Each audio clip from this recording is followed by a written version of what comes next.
I know his address. What's up, YouTube, man? It's your boy Rojo, Convict's Perspective. As always, joined by the homie Big Flacco.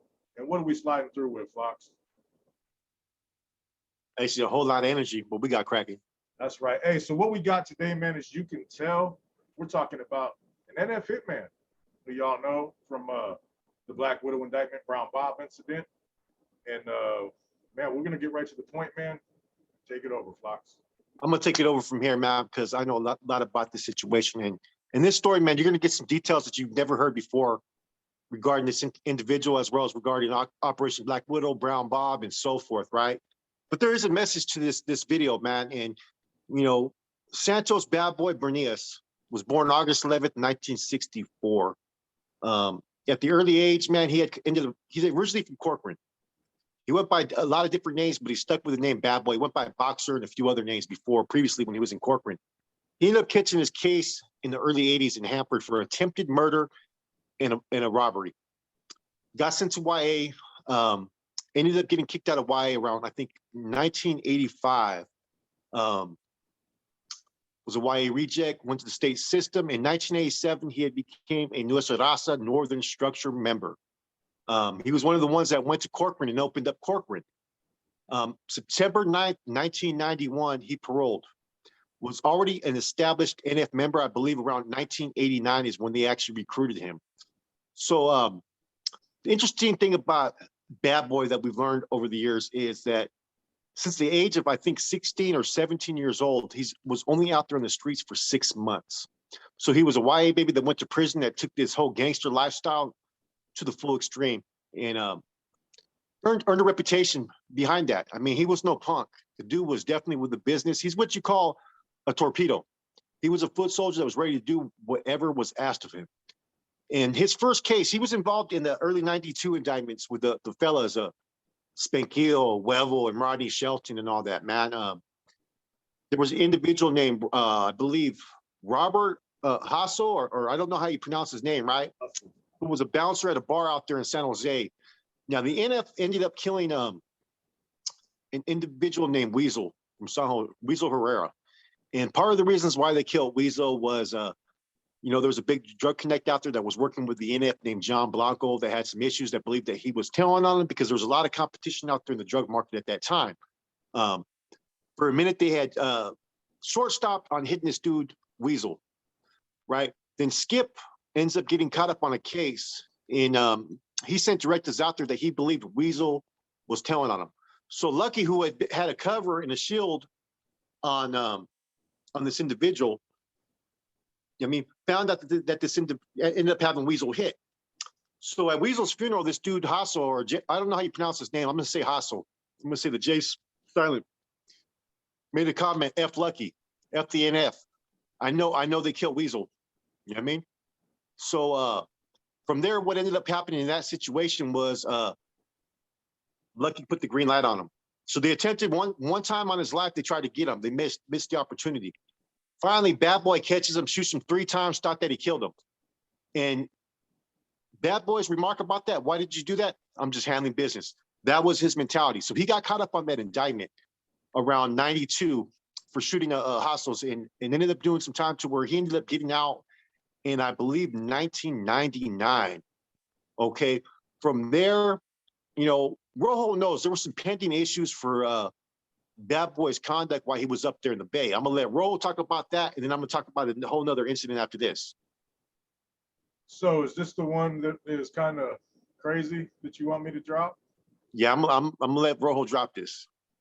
All right, man. So someone who was extremely involved in the Operation Black Widow, the whole case, and I fully trust them 1,000% with the information they provided, said that the reason that Bad Boy owed cleanup, and was to be participant in the Brown Bob incident, was because numerous cellies of his complained about sexual misconduct. Let that sink in for a minute. I would never say it if I didn't believe it 100% to be factual based on the person who told me.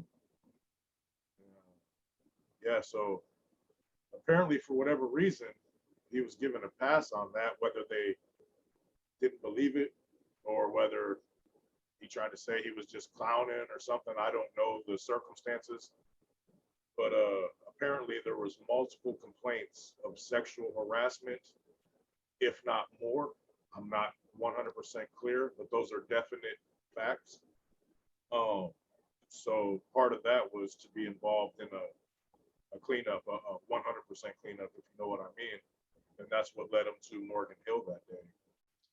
Yeah. It's hard to believe as I found it. The person who said this definitely knows 100% without a doubt. Yeah, the way it was presented to us was like actually he was taking cornhole or tried to take someone's cornhole. And he was on his last thread. They almost had him deemed and expelled from the organization at that time. But I'm going to elaborate a little bit why. This is the only perspective part we're going to give in this right now is I think him having a date, getting set to be released, and him being a soldier ready to do whatever. I think that's why they gave him a pass, bro. You know, it wasn't like he committed any act towards anybody within the organization. It was a different time era when these allegations allegedly happened. So I think that's why, because they knew he was going to get out. They knew they could utilize him. And in fact, I believe they pulled him over directly into their pod with them to give him the special assignment or prepare him for it. So that's a little bit story about this. Now, this is where everything gets kind of interesting that we found out about the Brown Bob situation that Bad Boy was involved in. As we already know, he already did the one attempted hit on that individual Jossel's life in the first indictment. So him and Chuco apparently drive out to Tulare County to meet up with an NF member named Blackie Enriquez, who just stepped home and had a bunch of wheelas. And apparently Blackie didn't know what the wheelas were. They weren't his business. They were just delivered to him to get to Chuco and Bad Boy. So while they were there, they were having a barbecue with other NF members. Different time era. This is when a lot of NF members used to still get along, communicate out there, and there'd be a little bit more interaction with certain regiments. And they go to read these missives, and there's given two orders in there. One, they're to take out some dude out there in Exeter named Javier Caraballo from Exeter. The reasons why they were supposed to take this dude out was because he was sleeping with an NF member's wife, and he had been putting hands on her. So they had got a cuete from Blackie Enriquez. Now, this cuete was supposed to be used in the Brown Bob hit. Okay, so they read the missives, they start to go over it, and they figure they're going to burn everything. You know what I mean? In order for them not to have any type of lead or anything. So they burn them together. So they figure they got to go whack this dude, Javier. And I guess they end up getting a knife and a rope.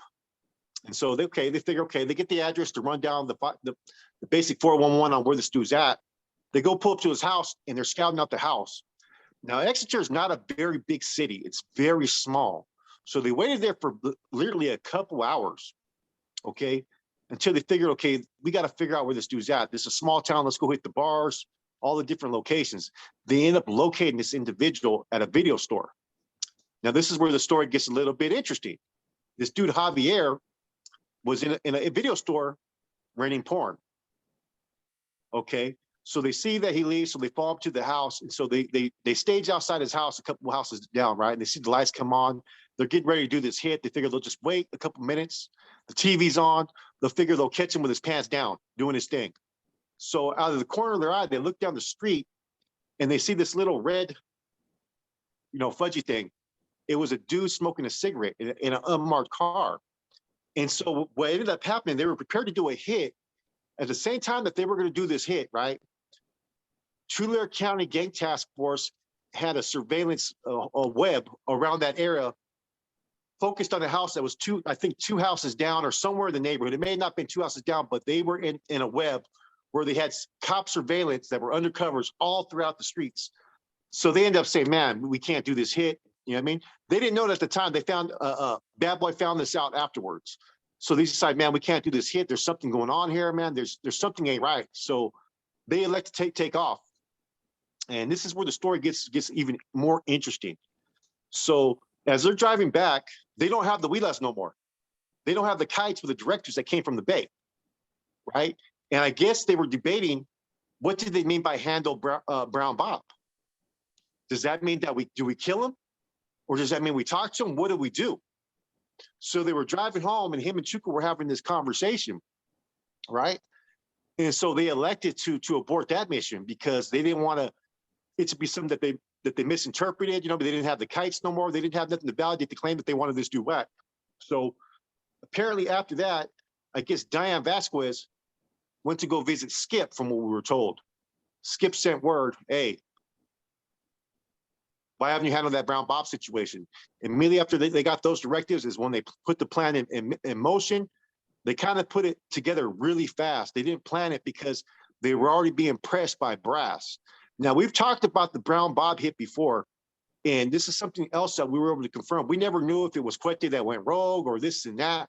Apparently up in the Bay, they did have a vote, and the vote was to expel him from the organization, right? Now, at first, there was a lot of higher ups that were against it. He was told numerous times by Chico Rose, other individuals were telling him like, hey, you know what I mean? You need to ease on back. But his behavior was becoming that of someone who was meddling in what they considered their interest. You know what I'm saying? As well as speaking to the nonviolent organizations and stuff, the Mothers Against Gangs. And the thing that really pushed everybody towards voting, I'm not saying that they did have some objections, I was told, right? But the thing that put them in a position to expel him from the organization was the covering of the tattoo, right? And that he was given time after time to being told to kick him back, go into retirement, let us continue to do what we're doing. So now back to the story at hand. So they're pressured into doing this hit. So that's why this hit was done so hastily, because they acted really fast in doing it. Now, in addition to the story of Brown Bob, we've all heard, right, that Bad Boy and Dreamer Escamilla come in there and shoot him up. From what we've been told, it was Bad Boy that went over there and took him down. Basically shot, killed him. Dreamer came in afterwards and then pumped the body in with a couple rounds. And that the NF members like Bad Boy and Chuco actually had issue with that because they felt it was a disrespect as far as Bad Boy did the hit, you didn't do it. You're just in here pumping in bullets that the dude's already dead. You know what I mean? To try to make your bones because he was trying to elevate his status he was trying to become an NF member. You know what I mean? But he didn't make his bones by doing that hit. It was actually Bad Boy that took him out. So we know the whole situation from there, man. Bad Boy goes, they go on the run, they go party, and then him and Chuco end up getting caught up. They end up still having the gun on them that they used for the Brown Bob murder. You know what I mean? And they end up getting hemmed up in there in San Mateo County. That's when Bad Boy, I don't know where he had his epiphany of change, you know what I mean, or hostilities towards the organization. I don't know if there must have been some stuff going on up there in the Bay that even after doing this hit, see, that's the thing about this, right? People are all ready to go take a life and put in work and be at the top within the organization. But then once you get caught and there's no more fun, people have a change of heart, and Bad Boy had a really change of heart on this whole situation. And in fact, he made a phone call while he was out for his pod time saying that he was Antonio Chucoguian and that he needed protective custody and all this shit. You know what I mean? I don't know what his agenda was or what his purpose, but they ended up tracking that phone call that it was the same time when he was out. So sometime in 2000, based upon all these allegations and everything, I believe Chuco submitted all reports up there to brass, and that's when they deemed him no good. Yeah, right here in the the very specific notes, it says that he had called a Campbell PD detective Spear when he was at the San Mateo jail after getting busted in a high-speed chase, and dropped Chuco's name and requested protection. He was immediately separated from Chuco, who had deemed him no good in May of 2000. And like I said, he also went by Travieso and Boxer. August 11, 64 is his birthday. Claimed Corcoran. Did a burglary in Hanford in 84 and an attempted murder. Went to CYA. Transferred to CDC with an original number of C85301. Joined the Nuestra Raza by 1987. Went to Corcoran when it opened in 88. And actually ended up in New Folsom in 89. And apparently he was already an NF member in 1989.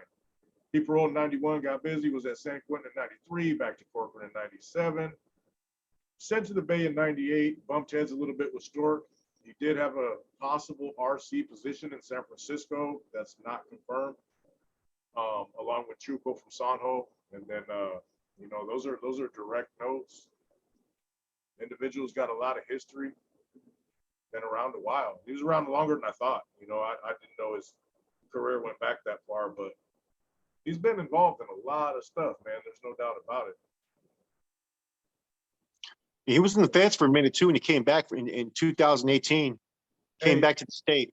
hey, on that feds thing, man, there's you know, to further the alleged allegations made by some of his cellies, apparently he did some weird stuff in the visitation room in the feds as well, which would only lead us to believe, you know, the allegations more so than we already do, because it was of a misconduct of that similar nature in the visiting room. So Yeah, our whole the way it was presented to us was he couldn't leave them little alone. yeah. You know what I'm saying? He couldn't leave them alone. You know what I mean? So I He don't was know if he overly was. fond of himself. Yeah, he's basically fond of others to in his cell. You know what I mean? So you know, it was kind of a shocker when we heard it, but those were the whole reasons for the whole Brown Bob situation, man. And like I said, man, we did this on Brown Bob, but what we kind of learned a little bit more about this information was that, you know, at first Brown Bob, they didn't want to target him. They just wanted him to kick on back. But it was his continued push. And I don't know if it was, you know, he was once an OGB member. You know what I'm saying? A city mesa member at one time. You know, he was been around since the 70s. You know, he was part of he aligned himself with Black Bob during the split. So Brown Bob been around. He'd earned his bones. You know what I mean? He put in that work. He held the highest ranking position that you could hold within an organization. So I think him being released out there to the streets kind of, you know, he felt the need that he still had that power, that influence. And I think that the people up in the Bay were just, you know, it just kind of pushed them away and pushed them in the direction to make that decision easier. Of course, there was a little bit of issues with him, you know, being celled up with Big Smiley for a minute, and some of the actions he took over there. I mean, he actually had old man fucking hit from Fresno. Whether it was justified or not at the time, you know what I mean? That's not for me to speak, but it seemed like for someone who was supposed to be put on retirement status, he still had his hands in everything. And I understand that. You know what I mean? Like, if you've been there since day one and you've been a committed guerrero for so long, you're going to still have to sway with people. You know what I'm saying? So I'm not saying that they had justified reasons for why they did what they did. Um, this is just how dirty, corrupt politics work, man. And I want to go back into this story, man, about Bad Boy. You know, he's no longer active. He flipped during Operation Black Widow after making that ultimate sacrifice. You know what I mean? And this wasn't the first time that he put in work like that out there, you know, on the streets for the NF, man. Like I said, the previous indictment, there's been a whole lot of other incidents. But here you have a kid that came into the system. He's approximately 57 years old today. And since he was 17 years old, he's only been out for maybe 6 months out of his life.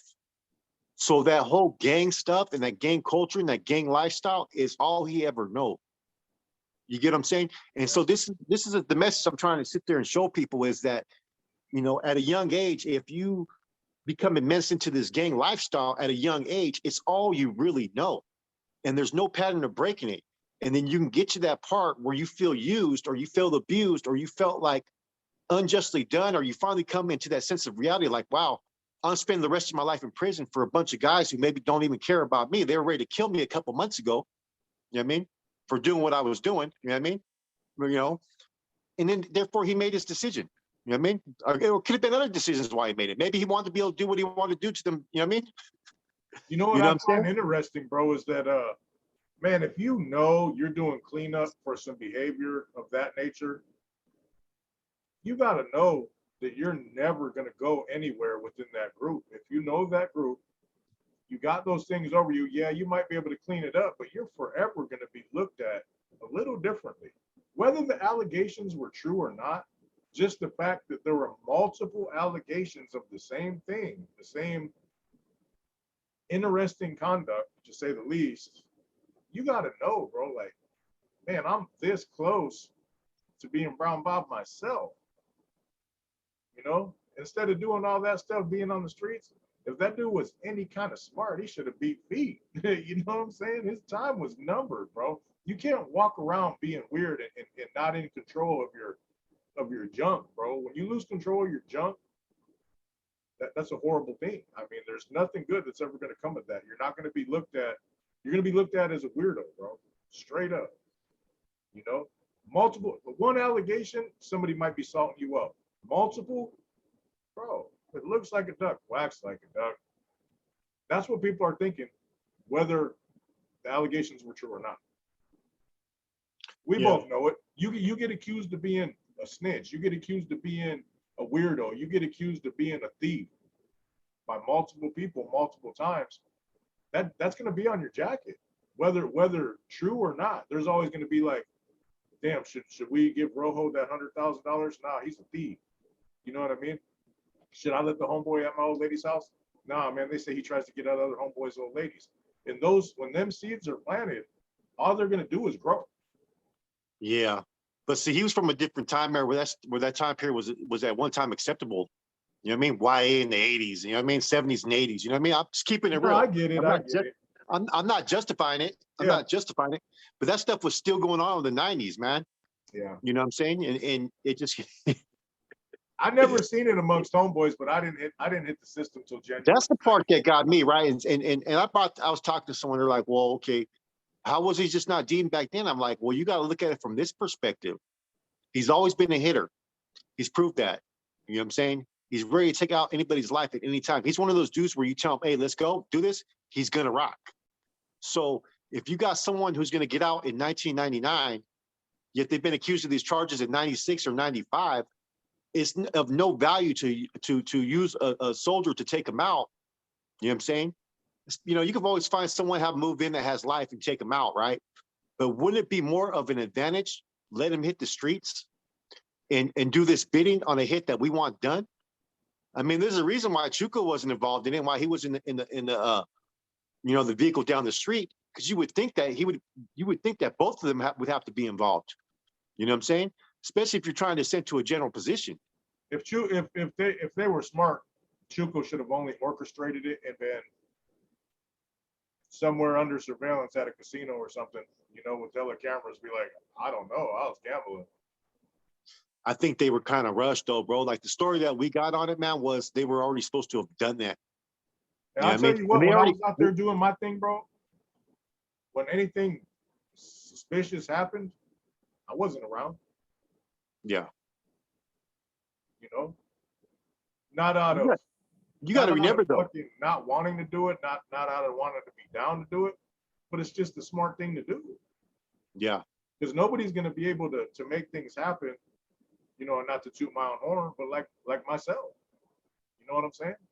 Shit would have been fucked up within a month if I wasn't there to babysit.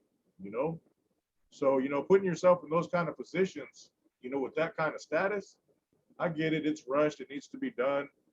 Maybe he felt he needed to be there to make sure everything went smooth, but it's not a good play. But let's look at it from this standpoint too, though. Up until this time frame, NF members were getting away with a lot of murders out there in the streets. You know what I mean? People forget there was a lot of NF murders out there that occurred from the 1990s to 99 that they were, you know what I mean? I could think of Stockton, Santa Rosa, San Jose. I mean, well, San Jose, they kind of got cut up, but there were so many other areas where they were getting away with it, man, that when directors came out there to have someone whacked back then, it was like common, okay, let's do it. I mean, it used to happen all the time. There's still unsolved murders out there that are NF related out there that they still haven't got any prime suspects. You know what I'm saying? Hey, so just think about that one situation that we heard about recently.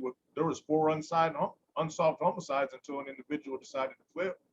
They might have never solved them. We could do that on another story, actually. You know what I mean? But if there's 4, there's 40. Yeah. There's just people, oh, this guy got robbed. Oh, because when there's not a lot of evidence right at the beginning, man, the detectives, man, when it's a gang member, more than likely they're just going to be like, oh, he probably got robbed. They're not putting in the same amount of effort as they are into like a business owner or things of that nature. They're just going to be fuck it, thank God. The NF was reestablishing his peak at that time, though, bro, in the 90s, I believe, bro. I think that was really a strong part to where you had a lot of aspiring NR members that were working with a regiment that were like this close to being pulled at seas. Therefore, you had a lot of them that were willing to make those sacrifices. You didn't have no big old RICO cases, you know what I mean, or big old indictments that were occurring. So therefore, it was a little bit easier for them to send out directives and for those to be fulfilled. You know what I mean? Because we know about like literally You during want me that to tell time you, frame. you want me to tell you something real quick? You know what's safe to always assume, and I don't know how people don't understand this yet. There is always a RICO case being built against this particular group and the other group somewhere. There's not a day that goes by where there's not an investigation being done towards filing a RICO indictment. I don't Yeah, know how much plainer it could be. So think about that. That's today's lesson. There is not a day that passes. Maybe on Christmas, they might not be working on a case. But Monday through Friday, and a lot of overtime, they're building a fucking case against any group considered a prison gang. Am I wrong? nope, I I'm can't add not to wrong that. at It's all. just all facts. I bet my life on that. Right now, they're working on another case. Even though they just had one, there's another one. 100% guaranteed. Oh yeah, Don't know if it's against the homies, the down the way, the white boys. The feds are working on a RICO that combats prison organizations 24 hours a day. Just assume it because it's the truth. and now they're using the same tactics that they've done with the MA up north. So we're going to add that. I know this is a little bit off topic, but you know they've done indictments on Florencia. They've done indictments on, you know what I mean, different hoods out there that are associated with the MA. But MA, you know, as MA associates, they're being included in the indictment. This indictment, this federal indictment, Operation Quiet Storm, not to get off track, it included two barrios in San Jose that were indicted, Palmas and San Grande. So mark my word, they're going to start indicting hoods everywhere now and put them as associates of the NF. This is Mark what my word. this is what their brain power came up with. They're like, okay, every time we attack only the NF members and only the validated people behind the walls and only those that we can prove are committing felonies with these individuals. Now, if these hoods have one person who's participating and these people are aligned, classified as a gang together, whatever one person does, the other ones are going to get the fucking heat too. Straight But up. but Rojo, they've been experimenting with that for like the last 10 years. They've They're going to dial indicted it in. hoods. They've been indicting hoods and associates in state RICO indictments, Yep. not federal cases. The federal cases they've maintained for the NF. Now they're going after lower tier members and they're building that into all one indictment. They've always gone after women, secretaries, people handling a little bit of funds. Now they're slowly going to build that to a larger scale. I mean, the things that they've done, although they have caused major chaos and disturbance, haven't been completely successful. They're going to keep trying to add new elements into their investigations and the way that they charge you, file charges. They're going to add new things and see what does more damage and more damage and more damage. Yeah. Am I wrong or am I think I'm right. I think we've seen it. We're witnessing that. That's been happening for like the last 14, 15 years. You know what I mean? Well, there's some interesting news about Mr. Bad Boy, some of the things he had going on. No doubt he was a hitter. Little suspicious, but hey, who's not? Um, Hope you enjoyed it. And we got some more banger stuff, man. We got about 4 more never heard of exclusives coming up in the next few days. Have a good day, YouTube. Remember the lesson of the day. They're always building a case. Take it to the bank. Your boy Rojo, Big Flacco, and we will holler at you. Hasta luego.